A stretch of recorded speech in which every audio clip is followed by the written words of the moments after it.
I am Dr. Amy Guertin, but you can call me Amy. As you can tell, things are a little different today. I am on vacation. The view behind me is real, no CGI, no AI. This is actually the view from the balcony on my condo. Very nice, huh? This kind of started me thinking about some different things. So, the podcast today is going to be not quite so random subjects, but subjects that go together a little bit better than normal. But being on vacation, oh, the background, sorry, for those of you that are just listening and not watching.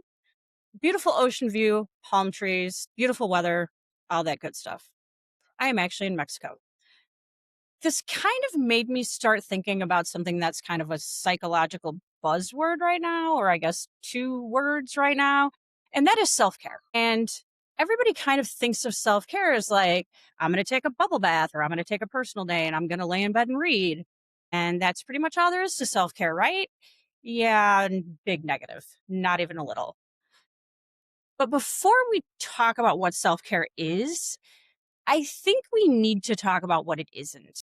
And one of the things that it is not is selfish, even though a lot of people think that it is. If it were selfish, people would call it selfishness, and every mental health professional in the world would not be telling everybody to do it. So let's talk about what selfishness actually is. Selfishness is when you focus on yourself only to the exclusion of and sometimes at the expense of everyone else. There's a lot of really negative results to people who are selfish.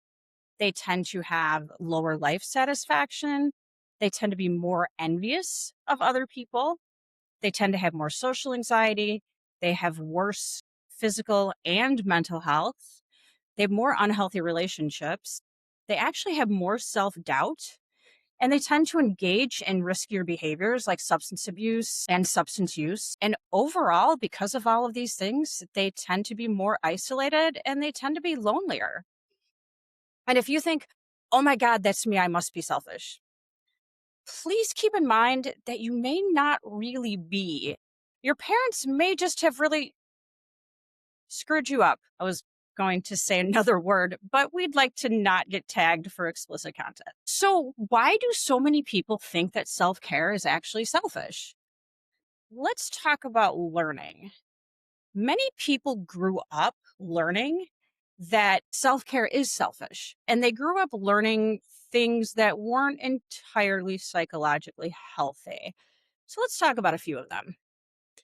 I want to start off with boundaries. Boundaries are basically our rules about the behavior that we will accept. A lot of people who think that self care is selfish don't have good boundaries. And there's a couple reasons for this. One is that their parents didn't have good boundaries. So when you have parents that do not have good boundaries, they do not have good expectations and rules for how others should treat them, they tend to not be treated very well. They tend to allow other people to walk on them. They tend to allow other people to manipulate them.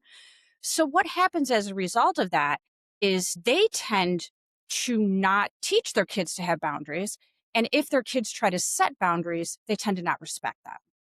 So, they do things like they will violate their kids' privacy.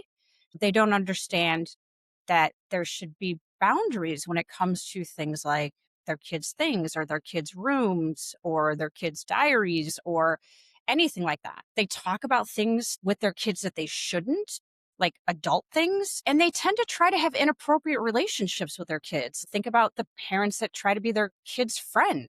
That's not your job. Because they never learned good boundaries, they can't teach their kids good boundaries. And their kids learn that they basically don't have any rights when it comes to themselves and their own behavior. And as a result of that, they don't deserve self care. They don't deserve time to themselves. They don't deserve to do good things for themselves. Another issue with parents and boundaries is that there's parents that don't believe that their kids should be allowed to have boundaries. They see their kids as not having rights. One, because they're kids, and two, because they believe that kids should be completely obedient. Therefore, kids don't have rights. These are the parents that tend to be like overly strict. They tend to see their kids as property. rather than as people with their own wants, their own needs. So it's not a matter of these parents don't have boundaries. They generally have very strict boundaries. They just don't think that their kids deserve any. So they don't allow their kids to have boundaries. Another thing that can cause self care to appear selfish to people is having type A parents. The type A personality tends to be very ambitious, very perfectionistic, competitive, and highly productive. And the problem with this is that people with the type A personality tend to have an incredibly difficult time relaxing because they don't see relaxation as being productive. They also have a tendency to expect the same in their kids. So when their kids try to relax, they tend to get upset with them and they tend to encourage, is a nice way to say it, their kids to get up and do something. Or they will ask them things like, is your homework done? Is this done? Is this done? And it's giving them the message that relaxation is bad, that doing things for yourself is bad. And they grow up then and they also have an incredibly hard time relaxing or engaging in self care. And they feel that it is selfish or it's a bad thing. Another thing that can cause self-care to feel selfish is kids who are put into a parentification role. And this is when kids are forced to take care of other people or be a parent. Might have to take care of younger siblings. They might have to take care of ill parents, whether they are physically ill, whether they are mentally ill, whether they are substance addicted. It doesn't matter what it is, but they are forced to care for other people. Caretaking not only becomes an expectation, but it becomes a part of their identity. So, what happens then is when they try to take care of themselves, it can actually cause an identity crisis. It can also affect their self worth because their self worth has been tied into taking care of other people. So, if they're not taking care of other people, it can actually harm their self worth and it can lead to a lot of feelings of shame and worthlessness. Self care requires an inward focus. And for kids who were abused, who experienced trauma, who suffered from lifelong psychological disorders like depression and anxiety, self care can be really difficult. The reason for this is because these people have essentially lived with their central nervous system in a fight or flight response for their entire lives. They are constantly on guard. Self care requires that inward focus, and that inward focus requires them letting down their guard. So it's not necessarily that they view self care as selfish, but they can view self care as dangerous. And this is one of the reasons that they don't engage in it. There's also a lot of kind of lose lose thinking that can come with self care, and it can cause shame. When trying to engage in self care, a person can feel that that's selfish. But then when they don't engage in self care, it causes a lot of negative effects in their life and they feel that they should be able to hold it together and they should be able to function better. Either way they do it, they lose and they feel ashamed of that. For those of you who are thinking, oh my God, all of these selfish results are me, I have to kind of stop you and I have to say, did you learn any of the above in your childhood? Because if so, you probably aren't selfish. There's also another huge difference between selfishness and self care. Self care is how we sustain ourselves so that we can show up for other people in our lives. Self care is how we become better. We become better parents, we become better partners, we become better friends, we become better employees, we become better hobbyists. Just overall, we become better people. Self care allows us to be better role models for other people so that we can teach other people self care. We can teach other people the importance of taking care of themselves. We can teach other people the importance of showing up for the people in their lives. Self care is necessary for emotional and physical health. Selfishness doesn't have these things. If you look at the reasons that most people don't engage in self care, I think you'll start to see that there's a little pattern here. Their idea of selfishness is actually because they're very, very selfless, but generally selfless to kind of an unhealthy degree. As kind, empathic, giving as people can be to other people, we're not always that way to ourselves. But you have to remember that you're a person too. If you want to know if you're kind of on the unhealthy end of self sacrifice, there's a few things for you to look for. Are you consistently putting other people's needs before your own? If you are not getting the things done in your own life because you're doing things for other people, that's a problem. If you aren't getting your work done, or you aren't getting your homework done, or you aren't engaging in your own hobbies because you're always doing things for other people, yeah, welcome to the dark side. Your selflessness is unhealthy. Not getting enough sleep, by the way, is a part of this. So if you're tired because you're doing things for other people, yeah, not good. If you're irritable, if you're burned out, if you're overwhelmed, if your mood is being affected because you are constantly saying yes to other people, yeah, that's toxic selflessness. You need to learn how to say no. And I completely understand that that is much easier said than done. Do you feel guilt or shame if you focus on your own needs? That's a telltale sign.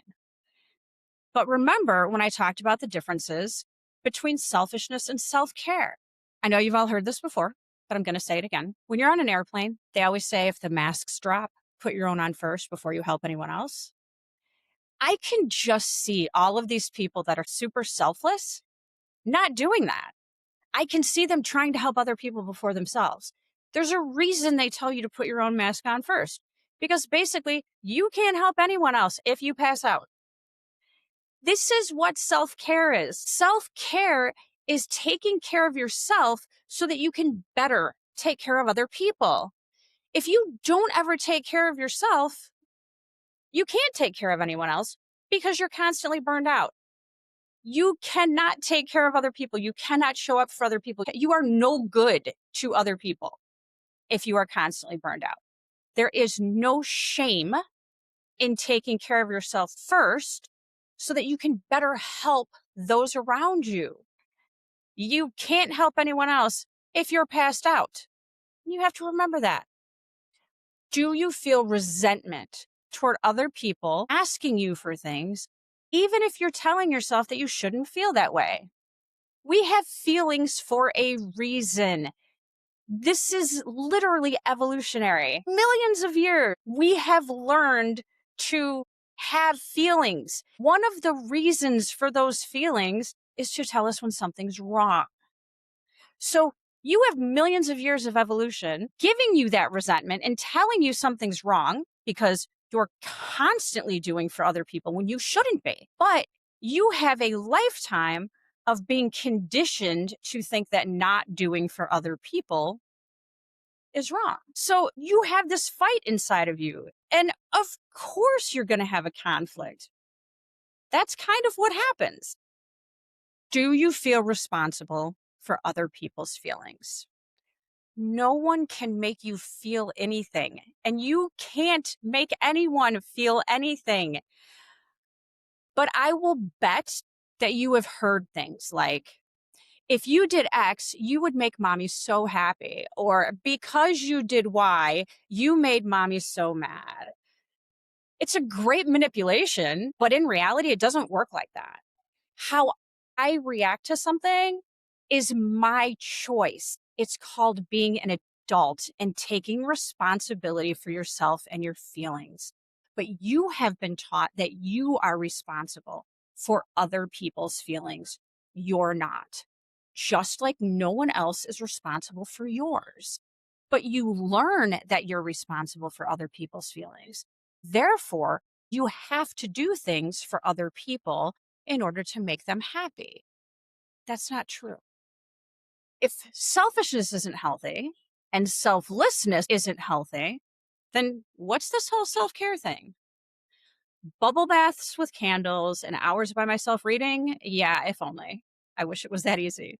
But it takes a lot more than that. There's an analogy that I was told when I was in my early 20s. And now that I'm much older than my early 20s, I have to admit that I didn't really understand it at the time. And that was probably because I didn't have the life experience to understand it at the time. And I always call it the pitcher and the vase analogy. So I want you to kind of picture something with me. I want you to imagine that you are a pitcher of water. And I want you to start off imagining that you're full of water, and there's a bunch of glasses around you.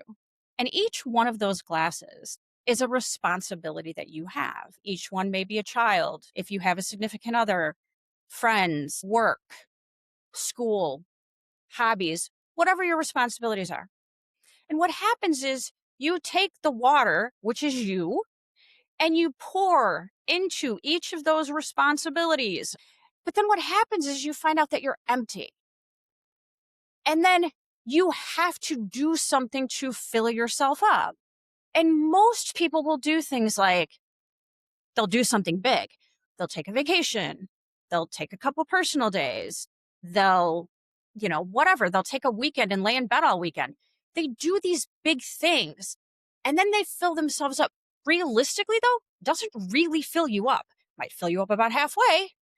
And then again, okay, you're pouring. But now remember, you're only full halfway. So you're not really able to give as much to all of your responsibilities. And then you do something kind of fill yourself about halfway up, but maybe not even halfway up because now you're starting to get really burned out.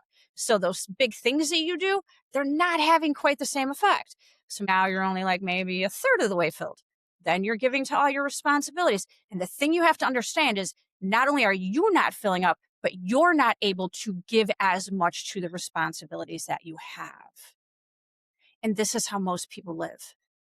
And this is the wrong way to live. Now I want you to imagine that you're a vase with flowers because flowers are beautiful and so are you. So I want you to imagine that you're a vase and all around you are little pots with little seeds and those are your responsibilities. And I want you to imagine that you start off full. Just like when you were a pitcher of water, you started out full. But instead of pouring out all of your water into all of your little pots and all of your little responsibilities, now what I want you to imagine is I want you to imagine that every day you engage in self-care. I don't care what it is. I don't care if you play the guitar. I don't care if you sing. I don't care if you game. I don't care what it is. Reading, whatever. Do something. But you need to do it consistently. And I understand maybe you can't do it every day because, life gets in the way, but as consistently as possible, several times a week, you're doing this. And what's going to happen is that vase is going to not only stay full, it's going to overflow. And as it overflows, it's going to water all of those little pots and those seeds are going to start to grow. And they're going to continue to get watered and continue to get watered and continue to get watered. So not only are you going to stay full, but you are going to be able to consistently give to all of your responsibilities. That is how we keep from getting burned out. That is how we keep from having to take the vacations and the weekends off and the personal days off just to get a little bit full. This is how we do things, and this is how we stay full. So when we take those vacations or we take those days off or we take those weekends off, we can actually enjoy them. It's not recovery, it's enjoyment. And this is how we need to do it. It's not easy to engage in self-care regularly. I understand that. But there was a video that I saw, and I thought this was amazing. And they did research on high schoolers and they looked at how high schoolers set their schedule. Most students would put in their schedule their study time. And then wherever they had openings around homework time and around work and whatever, then they would put in like little bits of, hang out with friends, do something else they enjoy, whatever. But it tended to be pretty infrequent, like pretty few and far between. So what ended up happening is within a few weeks of the beginning of a semester, that whole study schedule got thrown out. They didn't follow it. I mean, why would you? The vast majority of your schedule is unpleasant. The most productive students did things very differently. What they did is when they were filling out their schedule, they put in their most enjoyed activities first. They put in their extracurriculars. They put in time with friends. They put in time for their other hobbies. And then they scheduled their study time around those things. And when they were asked why they did that, they said because it gave them something to look forward to all the time, as opposed to just studying, just doing unpleasant things. So when you look at that and you think about how, by the way, teenagers figured this out, the most productive and the students with the highest grades figured out that you have to schedule self-care first. Adults don't do that. Adults schedule everything else first, and then if there's time, then they engage in self-care. We can't do that. We have to schedule our self-care and then schedule the other things around it. No one's going to die if the kitchen isn't clean. I promise. You are going to feel awful if you don't engage in self-care regularly. I guarantee you already do. I can't tell you how to get over years of learning that self-care is selfish. I can't do that. I would suggest therapy, but not everybody's going to listen when I say that. A lot of people aren't going to listen when I say that. But there's one thing that I do want you to keep in mind, and this is extremely important. I want you to keep in mind the source of your learning. When your source is unhealthy, you might want to question what they taught you. That's all I have for today. Thank you so much for spending your valuable time with me. My goal is to put out content every Sunday. If you liked what you saw or listened to, please subscribe so you can be notified when new content comes out. If you're interested in the research for any of this podcast, it can be found below or on the corresponding website, downthedopaminehole.com. I hope you learned something new and enjoyed your time down the dopamine hole. Be safe, take care of yourself, and most importantly, keep it weird.